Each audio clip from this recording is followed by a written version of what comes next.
రాధా విక్రమ్ అయితే ఇంకా ఉదయాన్నే అయితే ఇంకా సునంద అయితే వచ్చి డోర్ కొడుతుంది. నందగోపాల్ అయితే సునందకి కంగ్రాట్స్ చెప్తాడు. నువ్వు త్వరలోనే నానమ్మ కాబోతావు అన్నట్టుగా అని చెప్తుంటే చాలా థ్యాంక్స్ అండి అని చెప్పని సునంద కూడా అంటుంది.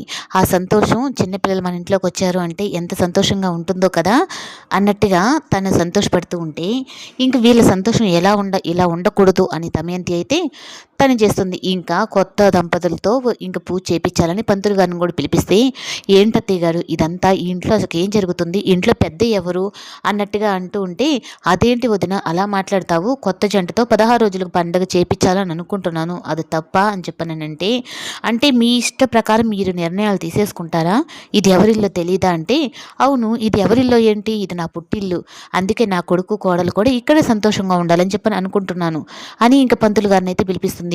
ఇంకా విక్రమ్ అయితే రాధ విషయంలో నువ్వు ఇలా శోభనం జరిగినట్టుగా నన్ను తయారు చేశావు, ఇప్పుడు వీళ్ళందరూ సంతోషంగా ఉన్నారు, మీ అమ్మగారు వాళ్ళందరూ, ఇది నీకు తప్పనిపించట్లేదా, ఇలా ఎన్ని రోజులు ఈ నాటకాలు మనం ఆడాలి అని చెప్పానంటే, నా చుట్టూ దొరికేంత వరకు మన అగ్రిమెంట్ ప్రకారం పెళ్ళి అన్నంత వరకు అని చెప్పని అంటూ ఉంటే, ఇంకా ప్రతిసారి అగ్రిమెంట్ పెళ్ళి అని చెప్పన్న ప్రతిసారి రాధ అయితే చాలా బాధపడుతుంది. మీ విషయంలో ఇంకా శాశ్వతంగా ఇదే పెళ్ళి అని చెప్పనని మీరు అంటారు కదా అని అనుకుంటాను, కానీ మళ్ళీ మీరు అదే మాట నాకు గుర్తు చేస్తూ ఉంటే నాకు చాలా బాధిస్తుంది అని ఇంకా రాధ బాధపడుతుంది. ఇంకా విక్రమ్ అయితే మాత్రం ఇంకా దుర్గా వచ్చి ఇంట్లో గొడవ చేస్తూ ఉంటే, ఇంకా రాధ నన్ను ప్రేమించింది, నేను ఆకాశాన్ని అయితే రాధ అందులో ఉండే చందమామ అని మాట్లాడుతూ ఉంటే, మరి నేను ఏమన్నా గొబ్బెమ్మనా అని చెప్పని విక్రమ్ అయితే వచ్చి ఇంకా అంటాడు.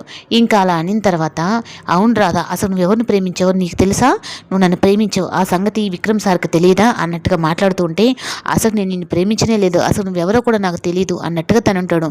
అప్పుడు ఇంకా దుర్గా అయితే మొత్తం చెప్పేస్తాడు, తను నాకెవరో కాదు నా మేనత్త కూతురు, అందుకే తను మరదలవుతుంది, మేమిద్దరం పెళ్లి చేసుకోవాలని చెప్పని మా మావయ్య వీళ్ళందరూ చాలా సంతోషించారు, కానీ ఈ రాధేమో ఇప్పుడు వచ్చి ఇక్కడ గొప్ప ఇంట్లో సెటిల్ అయిపోయింది అన్నట్టుగా తనైతే అంటాడు.